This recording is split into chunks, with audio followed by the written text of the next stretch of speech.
Every package I sent was completely untraceable. I could ship whatever I wanted to ship, whenever I wanted to ship, because I had a mail store. I was in the mail business then. I was 18 years old, and I trafficked over 8,000 pounds of marijuana. From my shipping store, it literally sold itself. Our goal was to get big bales of marijuana on the right truck. I could manipulate the shipping records however I wanted. According to the records, I just had a lot of packages from different customers. I had no idea that they had started putting tracking devices and started watching all the drivers. Now they're focusing on me. I had got myself into something that I wasn't gonna be able to get myself out of.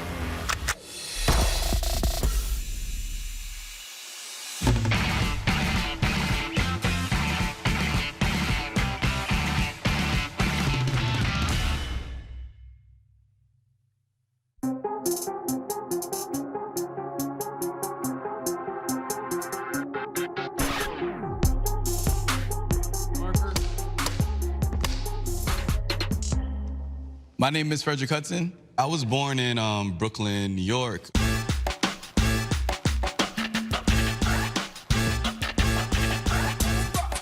There was a certain energy about New York.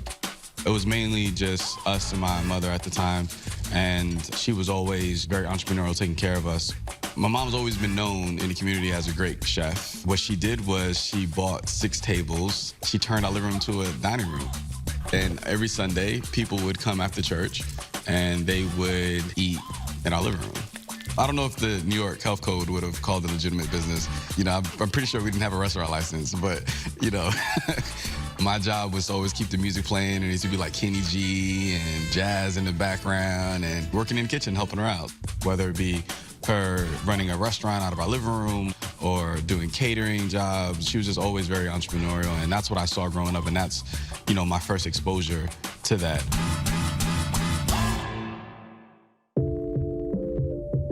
We moved to Florida when I was about 13, so I was split between growing up in New York, and then most of my childhood was in St. Petersburg, Florida.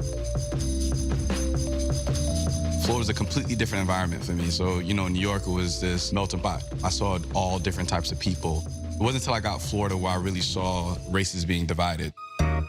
We moved into my grandma's house, which is this tiny 3-bedroom where somehow my mom, my sister, my brother, my aunt, her husband, and my grandma, and a couple cousins all lived in this house. When I go there now for Thanksgiving, I'm like, how on earth did we all fit? Fries, take one.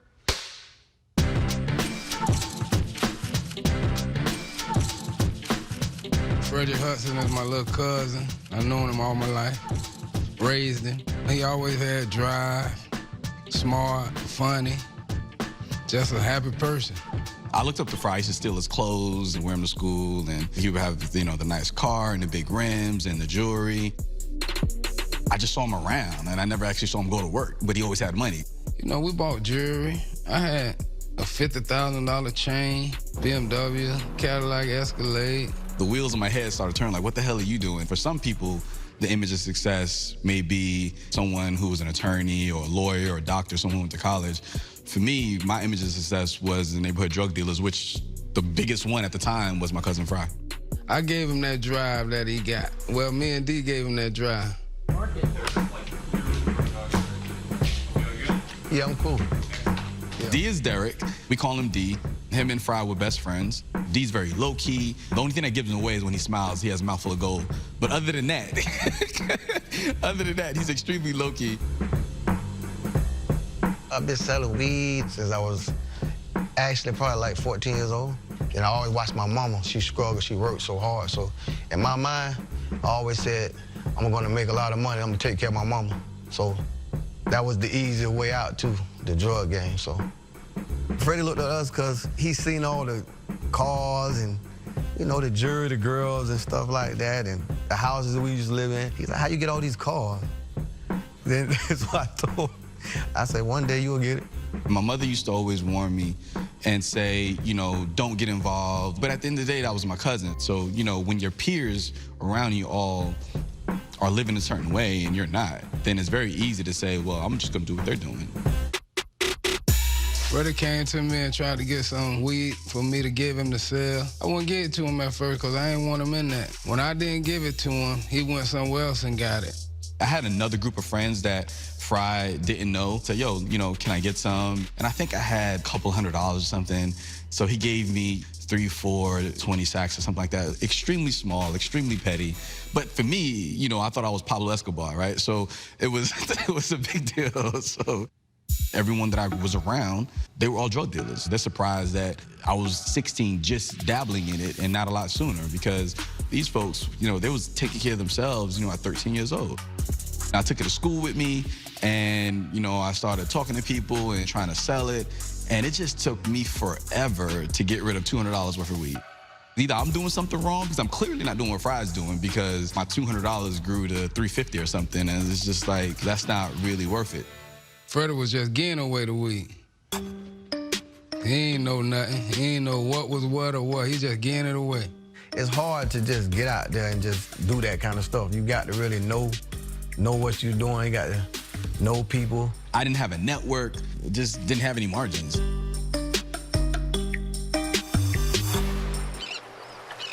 I got a job at the St. Petersburg Yacht Club. Yacht Club, I don't know how to describe it, but just a whole bunch of old rich white people. And they would go there and they would eat their prime rib steaks and play their games, whatever old people do. I would work all day and I would make $20 that day. By the time I would get my check after working a week, it would be like $100-something. And that wasn't gonna get me what I wanted to wear. That wasn't gonna get me the car that I wanted to drive. At the end of the night, when my shift was over, I would go back to my homeboy's trap. Trap was a place where you would sell your drugs. So this was a place where in the neighborhood, it was your storefront. That's when I got my first crack cocaine from him. Tried my hand at selling that to see if that would make more money. He moved from weed to crack, and he thought that was gonna be better for him. But I quickly told him, that ain't the way to go. Crack tore down some good people. That's hell right there. I was about 16 years old when I was testing my hand at selling crack cocaine. It literally sold itself. I didn't feel good about the people that I saw. I didn't feel good about the way they looked. I didn't feel good about the way they were acting. The image of someone strung out on crack cocaine just was, in my mind, a horrible image. When I would see the people that I would talk to and stuff, they didn't look like that. So there was one time I was sitting in the trap with my homeboy Josh. It was probably about 10 o'clock at night, and this guy walked up and he pulls a gun, and as I come down from my seat to sit up straight, the gun's pointing right at my head, try to basically get me to give him the money. My friend's crazy ass starts tussling with him and ends up getting shot in his ass. He just yelled, shot, he grabs his ass and stuff. The dude runs, right? So we took him to the hospital, he got patched up. It was a crazy night where it just seemed like this doesn't make sense. That was probably my last time sitting in that trap after that. And after that, actually, is when I actually started seriously considering there has to be a better way. The next most successful person in my family was my Uncle JT, and he was in the Air Force.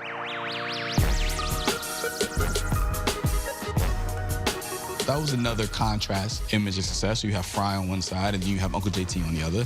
Both having BMWs, both having nice cars. I said, okay, the Air Force could be interesting. After high school, I went and did the ASVAB test, which is basically the assessment test for the Air Force. In my mind, I told myself that I was gonna be a pilot, but after I took the test, I was like, no, you're actually gonna be an electrician. This is how this works. So we'll tell you what you're gonna do. When Frederick joined the Air Force, I was proud of him, because somebody in the family got to make it out. From that point, I didn't do anything illegal. Went off to basic training, then went off to tech school. And then after tech school, they assign you whatever your base you're going to be based at. And I ended up in Las Vegas at Nellis Air Force Base. Alfonso was also assigned there, and we just became friends.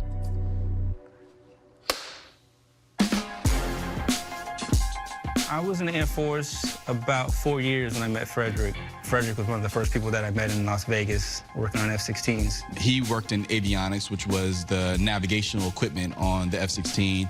And because I worked as an electrician on F-16, our jobs overlapped a lot. We happened to be from the same city. He's from Tampa. I was from St. Petersburg. You know, he's black. There wasn't too many black guys in our shop. He was sharp, very sharp dude. My first 6 months or so, I just mastered it. I mastered what I was doing. I mastered my job, and it just wasn't enough. I was always interested in more, and I said, okay, well, what else can I do? The next logical thing to me was, I just want to start a business. I got the call like I usually do. We meet, he gets in the car with me. He put the duffel bag in the back seat. But as I reach back and I start feeling it, he pulls out a gun. I was 18 years old, and I just want to start a business. I started looking around, I started going online and started, trying to figure out what kind of business I can get into. I said, well, why don't I just shortcut the whole starting a business part and just buy one that's existing, and then I'm gonna be rich and I won't have to do anything. So I set my sight on the gas station. And I said, I'm gonna buy this gas station. The guy who owned it, I'll never forget it, is old white guy. And I don't know why he would take my calls. I don't know why he would talk to me, but he did. So long story short, I got the price down to about $100,000. Like, where the hell am I gonna get $100,000 from? And the next week, guess who shows up? D. I'm here. I told Fred, I said, I'm gonna be out there in Vegas. I said, I might need you. So one day I just happened to get out there, and that's when Fred came and picked me up, and I stayed on the Army base with him in his apartment. And that's when I introduced him to everything. That was the day Freddie got involved with me in the weed game. When D showed up in Vegas, he started telling me a little bit about what he was doing. Back then, all the weed was coming out of Tucson. So I said, well, I'm gonna go to Tucson myself so I can cut all the middle people out, and I just go out there and find my own plug. So that's what happened. That's how I started the operation. I went out to Vegas, got a house out there, and that was my headquarters. I wasn't gonna fly into Tucson because I knew everybody was in Tucson, and Tucson was already hot. I'm gonna try to stay off the radar. I'll just fly into Vegas like I'm just hanging out in Vegas. He would get weed from Vegas. His connect would meet him and bring 30, 40 pounds at a time. He would buy it and then ship it back to Florida. He would fly back to Florida to get there before it arrives, and then he would collect it, and he would just ship it to an address, and he would make sure that he's at that address to receive it. It made sense. That's why I wasn't able to make money when I was in St. Pete, because I'm at the end of the food chain. You have to really be at the beginning in order to make the money, and that's where all the money's being made. I told him about my gas station idea, and D always encouraged that. He was like, yeah, that's a great idea, because he always would remind me, I'm not trying to do this shit forever. This shit is a means to an end. This shit is not cool. We do this shit, we get our money out, and we get out. He said, we can get $100,000 together. He said, that's doable. I ain't really bring him in at first, but I just showed him what I was doing. I was just there observing a lot, watching Derek manage it. I moved off base, we got an apartment together, and it was cool for me because I had a roommate that was only there sometimes. The apartment turned into the stash house. Money would be stashed there, the drugs would be stashed there, and it just started growing from there, and that's when I started to get more involved and ask more questions. He would start showing me different aspects. Okay, this is how I wrap it up, and this is what we do. So I started just learning. I basically was interning. The way it worked is you would have your connect, the person that actually is getting the shit from Mexico. His driver would take it from him and deliver it to whoever his point is.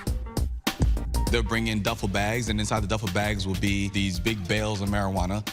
We would buy this dish detergent, and we would wrap the weed up with plastic wrap to make it real thick, and then we would cover it with dish detergent. Then you just pour the liquor stuff all around it, and you just smother it around, and then you wrap it a couple more times.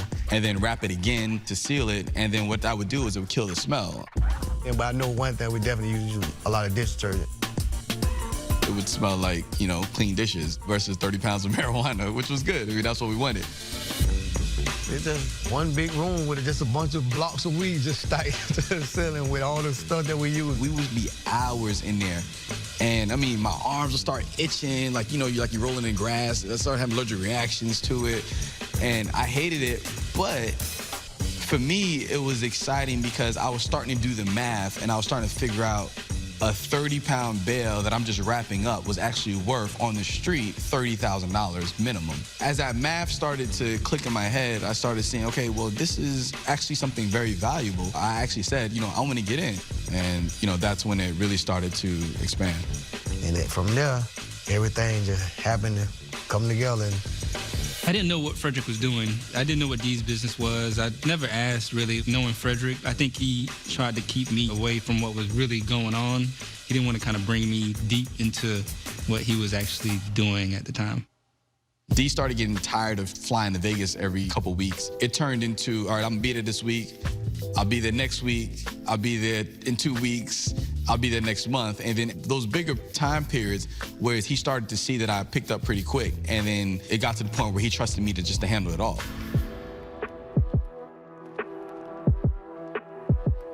Because our volumes got so big and the amount that we was getting got so high, I decided that it made more sense for me to go get it in Arizona myself. And I would just drive out there and meet with the driver and then bring it back. I bought a car and I had special shocks put in so that it can carry a lot of weight without dipping down and looking all weird. And then I would get my military outfit and hang it in the back window like I was coming home from work or something because they had bases there, and then I would drive. I was young, I was 18. In this one case, I got the call like I usually do, saying that, we're ready for you. It was a different driver that I hadn't dealt with in the past, but I didn't think nothing of it because that wasn't the first time that happened. We meet, he gets in the car with me. His car with the load in it is across the way. We start talking. We count the money together, so the money's there, so cool. He gets out and he goes and gets the duffel bag, and he basically tries to just put the duffel bag in the back seat and without getting back in the car. But I insist that he puts it in and gets back in the car just because I wanted to be able to put my hand behind me and kind of at least touch it and feel it, because I didn't have a scale. This was all on the road. So this is at this point, this is all on trust. Usually what will happen is you would have a scale, you would take it out, you would weigh it, and then you do the exchange that way. This is after I've been dealing with the same Connect for a while. So, there was a level of trust that if this is a driver, there's a level of trust there that was extended from, my relationship with the Connect. But as I reached back and I started feeling it, it felt a little bit small, but it was very heavy and it felt very dense. So I said, this kind of feels weird. I put the money on this side of me and he's on the passenger side just so he can't reach it. I turn it all around and I pull it over to the driver's seat and I put it in my lap. And as I'm opening it up, he pulls out a gun. I can manipulate the shipping records however I wanted. I just had a lot of packages going to Ford from different customers. It allowed me to ship whatever I wanted to ship, whenever I wanted to ship. I didn't realize how much of a risk that he was actually taking. And then from there, it took off.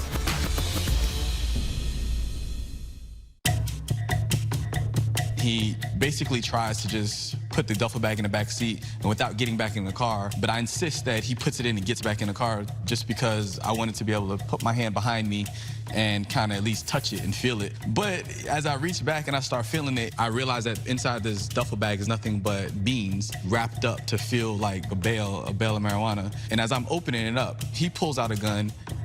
I grab it and we're sitting there in the parking lot of this damn mall. I'm tussling with him with his gun in his hand. Car's rocking with two grown-ass men in there doing this. I end up getting the gun out of his hand. He bails out of the car and they pull off. I almost got. This motherfucker just tried to get me. And I would have had a bag of pinto beans and been $20,000 less after I drove 4 hours. And I was just mad as hell about the attempt. But then that's when we started meeting the actual Connect face-to-face.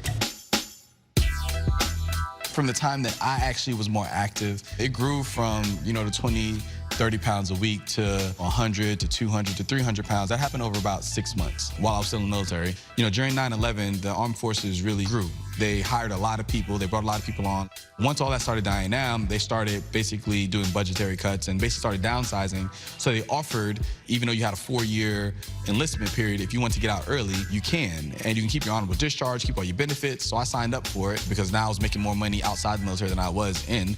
And I was just full-time in a drug game at that point. It's like a tier type level of hierarchy when it comes to selling drugs. So I didn't realize how high he was up on that tier. And I didn't realize how much of a risk that he was actually taking. Like, I didn't know that at the time. I would go down there and meet with the Connect and then take it to the stash house and then box it up and ship it out. Vegas is only so big. It got to the point where I went to every single damn UPS, FedEx, DHL store in the city, places like Office Max, Office Depot, anything that had those shipping centers in it. One of the concerns that we started to get is that people would see me all the time because as I started getting more and more volume, I ran out of stores to go to, and I tried to not go to the same store within the same week because I didn't want to hit the person that was at the counter because they would either steal it or have the cops there. I would make the return address up and it's shipped to address. The only thing that mattered was getting the zip code right and the street right. The numbers didn't matter because we always had people on payroll on the actual trucks. Our goal was to get the package on the right truck. You know, I always would go in there with hats, and I would try to put on the most corniest, squarest outfit I could to be unassuming, always pay with cash, never use a card, and just all those very simple things to make sure that every package I sent was completely untraceable. And then once it hits that plane, that's when you know it's real. It's gone, because the next day you be on your thing tracking it. And once you know that it's on the plane, you be like, now the next thing is when they get to the next hub, you just hoping it get on that truck. Fry would have his team of people that he would distribute to, and D would have his team of people that would distribute to. We're splitting between 3 guys, so everybody making money. Fry might send for 700 pounds, I might send for 800. That would then basically filter down to whoever's on the actual street level. The rush, it was a rush for me back then, you know what I'm saying, just to be able to do all that stuff. And they would send the money back to me.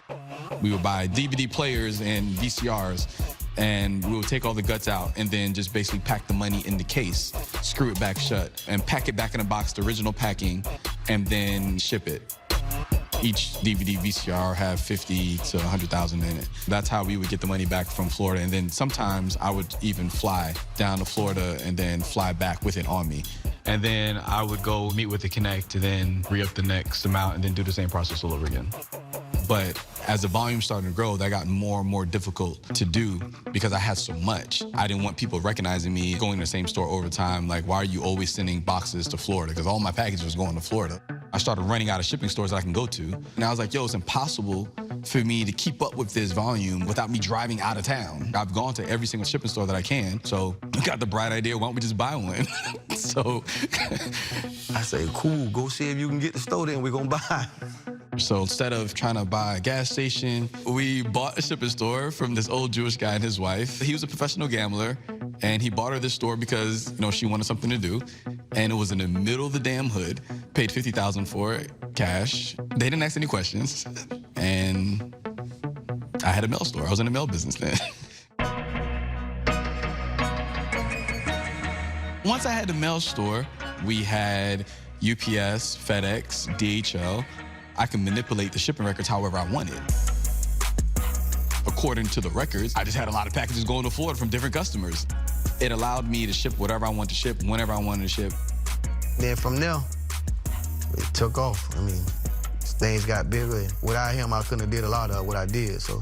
That really cemented everything where now it was game over. I mean, at that point, just my own personalities of how do I take this and make it that was really what I was focused on. You have 300 pounds of weed, the bales literally stack all the way up to the ceiling. When we got to that volume, obviously the dish detergent trick didn't work anymore. It was too much work, too much time. And one day I was walking in the store, I saw these vacuum seal bags on the shelf. And it was like for comforters and where people would put their winter coat in and store it for the summer.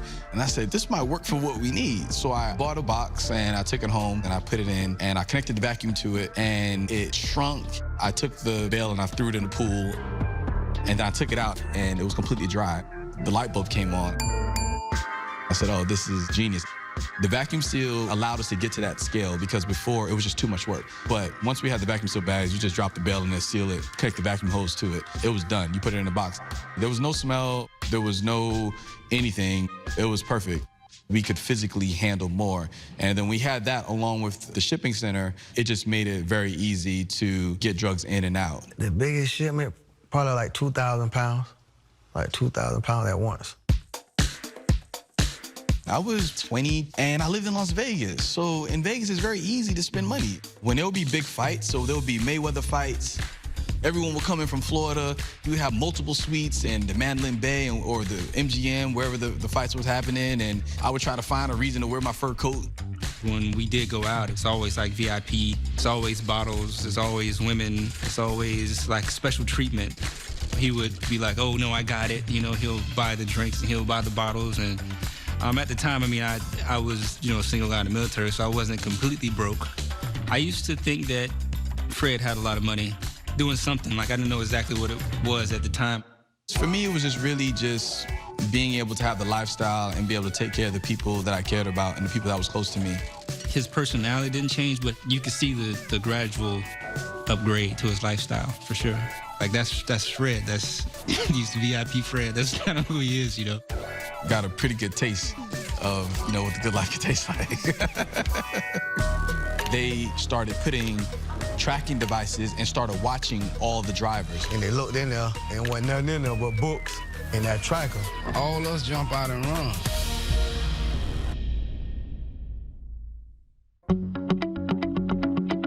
Our usual process was get the bales in, get them shipped out, and then get the money back and just repeat. That was our plan, and this went on for a few years. Money was stashed everywhere, from between Florida and where D stashed it to where Fry stashed it to apartments in Phoenix. It was everywhere. We was doing legit stuff too with it. Buy houses, buy real estate. That's where I invested my money in, stuff like that. It was always circulating, so we was always putting it back. We was always flipping it back. It was just one of those things where it would just continue to grow. In Florida, the law enforcement there they knew all these damn boxes of weed kept coming to the city, but they didn't know where the hell they were coming from, and they couldn't trace them back. They had a question mark in Tampa and St. Petersburg of, you know, where is all this shit coming from? They started putting tracking devices and started watching all the drivers. Where they would intercept the most amount of drugs, they started watching those routes. They'll take the weed out, take a picture of it, and confiscate it. And then they'll put some like fake books and stuff, and then they'll put it's like a tracker that they'll put in there. So if you get the box, they can follow you wherever you're going at. D went to pick up a box, and they exchanged the weed out for phone books and put a tracking device in it. So we get the box. It feels like the weed in there. I knew something was wrong with the package, and by the time we got around the corner, and I told them to get out and open it, they opened it, and they looked in there, and wasn't nothing in there but books and that tracker. So the tracker is just to make sure that they can follow you, your every move. Here come a car coming down the alley behind us. And we got down the alley and we drove a little minute. Somebody following us. By the time we turned on the main street, we seen a bunch of vans coming. It was a high-speed chase chasing him, and they drove all over the city, and the cops was chasing them. All us jump out and run. They bail on the car, and then he's run through the neighborhood. Well, we was hauling ass in the neighborhood, but they just keyed in on Fry because he had those dreads on top of his head. So that's where they really was at. I'm the only one got caught that day. D and my other partner, they got away. D went to this poor old lady's house, probably scared her half to death, and she was cool. And he's like, yo, I'll give you all the money in my pocket if you just let me hang out here. And then the cops circle around, and they couldn't find him. And he gave her the money, and then he called and told me about it that afternoon. I got away, and they got Fry. Once I got caught with that, it was like 50 pounds. I just got probation. I went and paid a big lawyer. Probably paid him like $20,000. And he got me probation, state probation. Once that one package got knocked off, we didn't feel no alarm or nothing. I didn't feel like it was a threat or nothing to operation we had going on. I watched a lot of my packages get knocked off, so I seen how it went. It was still business as usual for us. But then that's when the investigation really started to get traction from a law enforcement perspective. It shifted from we just keep catching this and confiscating these drugs to we actually have a target now. So sometimes I would go to Florida to pick money up and then fly back with it on me. When D picked me up from the airport, he was saying, you know, I think some people tailing us, but D was always, he was always like that. D would say somebody was following us when nobody was in the room but us. So, I mean, I was so desensitized from him saying that because he was always super overly cautious. So I picked up the money, and in my bag, I basically had stacks of hundreds all the way up, and it was about 50,000. When I would travel back to the West Coast, I used to go through the airport with 50, 60 cash on me and no issues. Money doesn't show up good on the scanners. They can see money, they can't tell how much money it is. So they have no concept the difference between looking at 10,000 or looking at 100,000. It was a Sunday. I flew back on a Sunday intentionally because there wasn't a lot of traffic and I can get through security really easily. I had got to know the airport really well. I had got to know the different people who work different times. I had done it so much. I knew what normal was, and I knew that day wasn't normal. There was a lot of cops at the airport that day, and I'm still like, okay, whatever, this might be some, weird thing. And I go through, and a regular uniformed officer pulls me to the side, and he says, yeah, we're just gonna do extra checks in your bag. And that's okay, whatever. I mean, that's happened to me several times before. I still didn't think nothing of it. I have the money on me and then in different pockets and clothes rolled up, as I usually do. And basically they said, can they take me to this other room, this back room in the airport? And at that point, okay, I said, this is different. Like, they've never taken me from TSA into some private room with no windows, with a stainless steel table. So they take me to that room, and then one of the investigators comes in the room, and he's like, where'd you get the money from?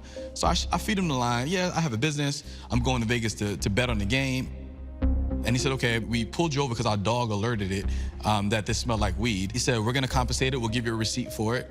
And then I started talking shit about how I'm gonna get my lawyer and it's legitimate money. And he basically said, well, call your lawyer and, have your lawyer call us and we'll figure it out. And he was very polite, writes his information down, he gives me my receipt, he keeps the money. And then I don't even miss my flight. That's how fast this was. So I still make my flight. And then I started thinking about when I came into the airport, how the uniform officer was there and they're usually not there. They're usually like in a booth off to the side, and how they were standing right at the TS thing when I came through.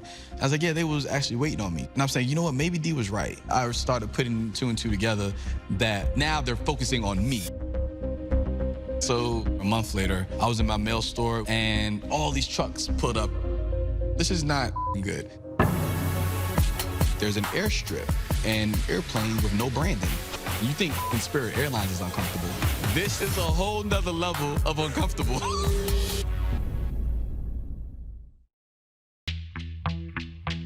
I was in my mail store. It was all glass storefront, and then both sides, you see a bunch of windbreakers, and everybody knows when you see a bunch of windbreakers all rushing in the store with big letters on the back. I knew there was nothing at the store, but I had driven down to my shipping store because I had 150 pounds that I wanted to ship out that day, and that's what I was driving to the store to do. And it just so happened that I came in and I started talking to my girlfriend that I just didn't get a chance to unload the trunk yet. So it was still just sitting in the car in a parking lot. They really was thinking they was gonna find something in the store. They tore the store up. They was going through all the shipping records. The jackpot that they was looking for was literally 20 feet away from where they were standing. And then they was doing smoke breaks, all standing by the damn car, not knowing that what they were looking for was literally an arm's reach away. So I'm sitting there the whole time. I don't even want to look at my car because I don't even want them to see me looking at the car because I don't want to give them no ideas. So I'm intentionally not letting my eyes ever go to the car. When they was about to leave, one of the female detectives said, we searched everything, but we didn't search the car. Do you mind if we take a look in your car? I said, does your search warrant include my car? One of the young detectives, he looked at me back, oh, you want to be a smart ass? He waved a pair of handcuffs in my face, and he's like, you have a pair of these in your future. That was that. They left. I waited a little bit. I'm looking at my girlfriend. She's looking at me. The soldier that she is, she said, well, you stay here. They're going to follow you. I'm going to get in the car, and I'm going to leave. So she got in the car and left with it and drove it back to the house. And then I stayed at the store, and I just came home later that night. After they did the search, I didn't believe I was going to go to jail, to be honest. I felt like I have an honorable discharge from the Air Force, and this is just marijuana. And at the worst, I could say, okay, yeah, I shipped one box. I had no idea that they had been calculating all the boxes up to 8,000 pounds. I had no idea the amount of people that they had already interviewed and talked to and got information from. At that search warrant, I knew that I was going to have to tell my family something because I knew something was going to come from this. I didn't know how big. I had to come clean about this double life that I was living where, from their perspective, it was just me and I'm running a business. I have a mail store. And then this other side was I'm basically distributing marijuana from Mexico to Florida. I downplayed it by a lot when I talked to my mom and I told her, you know, getting a little bit of weed and from Fry, and, you know, I wasn't really doing much, but I was shipping packages down there and we think the cops found some, so I might get a weed charge, and I downplayed it. At the time, I was very confident that it wasn't gonna be a big deal, that it was gonna be a slap on the wrist. She was extremely disappointed because I knew better. It wasn't that she didn't raise me better than that. Even though we grew up in a very low income home and family, she taught us good morals. She taught us right from wrong. Of course, from her perspective is, oh my God, how could you? You know better. Yeah, you're right. You know, I do. But I was presented the line and I crossed it.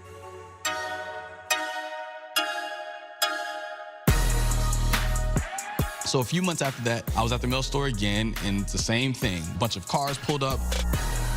I was actually talking to one of our customers, this old guy named Brian, and they damn near made Brian piss in his pants because he's never seen this. Brian's 65 years old, and then all these people pull up with trucks with gun drawn. When I came back to Florida from out of town, and I said, well, damn, it just was a gut feeling. I had a gut feeling because when I came out my house where I stay at, it shouldn't be no cars. Like, so I came out and I seen a weird car and a guy was sitting in there. I was like, well, damn, who is this sitting in this car? It kind of scared me. So that's when they knew I was in town. He in town. We got him. We got hands on him. We know where he at now. At that point, I'm not shocked. I kind of knew this was coming. It was just like waiting for the day. I think about running. I think about trying to get away. All those thoughts flashed in my mind real quickly.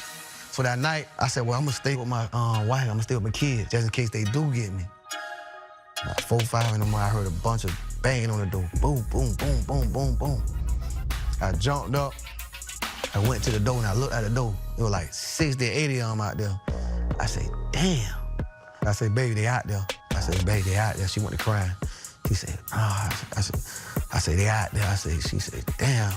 So that's when it started to really set in that I had got myself into something that I wasn't gonna be able to easily get myself out of.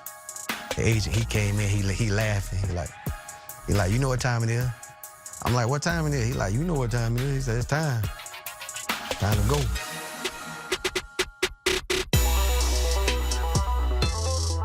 They got Frederick and Baker, but they hit everybody at the same time. When they brought me into the judge to read my charges in arraignment, they said, you know, this is a co-conspirator for 3,000 kilograms of marijuana. And I'm like, 3,000 kilograms? I'm doing the math. I'm like, that's like 2 tons. Like, what? I'm like, yo, that's damn near 2 tons. Like, what do you mean? What do you mean? They read off my charges, and my lawyer's doing all the talking. All this is blurred out. I'm just hearing like one tone. I heard the word flight risk. That's when my heart just sunk.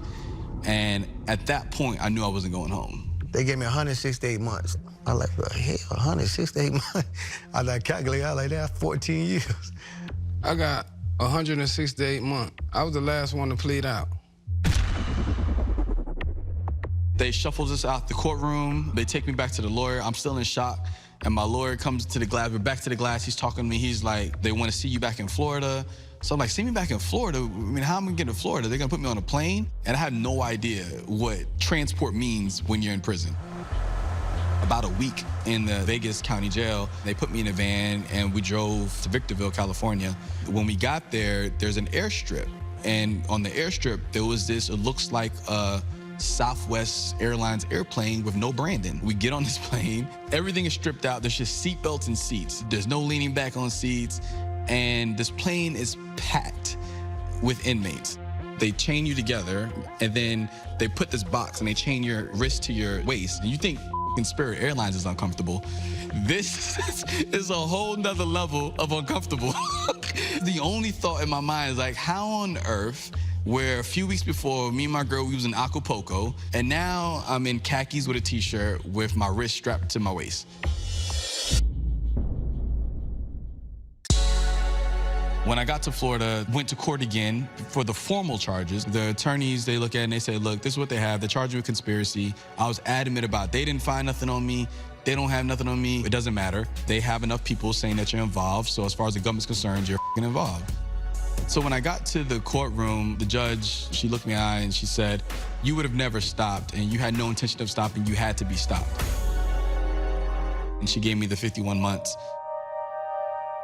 My mom and my girlfriend, they was all in the court, and I thought maybe they let you hug a piece of bye. No, at that moment, they put cuffs on you, and they take you right to the back right after that point. Did you ever feel bad and guilty for bringing him into your operation? Mm-hmm. I mean, he ain't deserve to go to jail really, you know what I'm saying? It just happened like that, though. Although I wouldn't recommend it, prison is actually a really good place to have no distractions and to just let all the crazy shit just go away and just know who you are. It was a lot of just self-reflection and getting to know myself. As I went through that process, I realized that the common theme in everything that I've done was that I really enjoy solving a problem. I was always identifying different problems that I saw around me and thinking of solutions. And one of those things that really stood out to me was just a clear need where everyone around me wanted more than anything else was easier way to communicate with the loved ones on the outside. I saw how excited I felt when I would receive mail at mail call. I saw what that did for other people who received mail at mail call. And I saw how grumpy the motherfuckers who never got mail was at mail call. It was a very obvious problem to solve. What people would do is they would go to a Walgreens or a CVS pharmacy that has a photo lab, and they would go get photos printed, and then they would mail it. The post office closes the same time you get off work. It just turned into this big inconvenience for people to easily share moments. And, you know, what ended up happening is people just didn't do it. My idea was simple because I'm reading all these things about smartphones now that seem to be taking off. Why don't people just upload their photos right on their smartphone and hit the send button and then have it come? And then make sure the package of photos is always within prison guidelines. That was when I first started thinking about, okay, when I get out, this is what I'm gonna do. I'm gonna build an app that's gonna allow people in jail to receive photos from the levels on the outside. So I started doing the numbers, and I figured, okay, there's 2 million people in jail. On average, we're connected to 5 to 7 people on the outside. I said, you know what, I'll build this the first year, and you know, I'll be a millionaire by the second. And that's the dream. That's the dream that I sold Alfonso on. He was like, let's send photos. And I was like, okay, let's do it. So once I was released, I had Alfonso hire me on paper so that I can meet the requirements for the halfway house to get out. In federal prison, they give you this time period to reintegrate you to the community where you're still incarcerated, you're still technically in jail. If you have employment, you can leave. When we first started, I had a tax office. It was like an H&R Block type franchise that I had. It was like one of those old legal offices. We were in there trying to get a tech company started. We raised a small amount of money from just people we knew and guys from their neighborhood, and we were in business, and we started the company that way. Today, our company is called Pigeonly. We have 6 consumer-facing products, one of which obviously is the photo printing service, but then we also allow people to send letters, greeting cards, postcards. Sometimes a person being in prison can just be a second thought for some people. The idea is to make it easy, convenient, and affordable. He set up the thing for me, and he was sending me pictures every day. So constantly, I got pictures of different things I was able to keep up. One of the key factors in recidivism rates is the ability for someone to stay in touch with their loved ones on the outside. We're shipping 3,000 to 4,000 pieces of mail a day. In federal prison, to talk 300 minutes, it will cost $70. Without service, those same 300 minutes only cost $18. Did you use it? Yeah, I always used it, supported it too, pushed it. That really amazed me with him. I knew he was gonna have a plan when he get out. I told him that was a good look. Fred always been smart. Fred always been a G. It took this for him to go through to get where he at. That what made him, I believe. You know, going through what we went through and everything.